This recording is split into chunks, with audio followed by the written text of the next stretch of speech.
what does the Constitution really say about a state of war?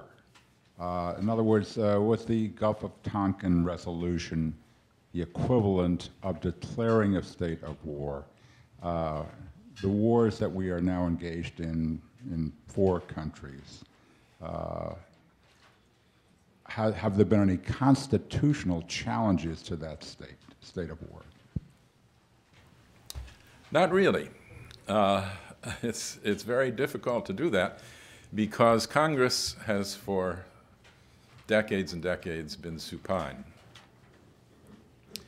The Constitution says Congress shall have power to declare war. As I pointed out, Atchison told Truman, you can ignore that now under the new dispensation in which only you can go to war fast enough to make it effective. And so the defiance of Congress began then, and Congress didn't kick back. And then all of our wars were wars that Congress did not declare, and finally they decided, well, we'd like a little bit of the action anyway, so we'll pass the War Powers Act. We'll share the power to go to war with the president. There's no constitutional justification for that. And it was considered an intrusion, a usurpation of the president's power at that time. Cheney wrote angrily for years and years and years that how dare they take away the president's power?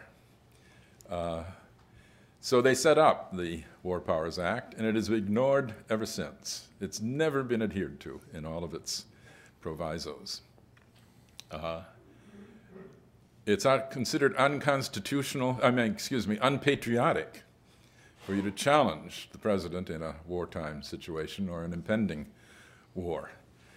And so then we have Mr. John Yoo come along and tell Cheney and Addington that not only can the president begin a war, only the president can begin a war.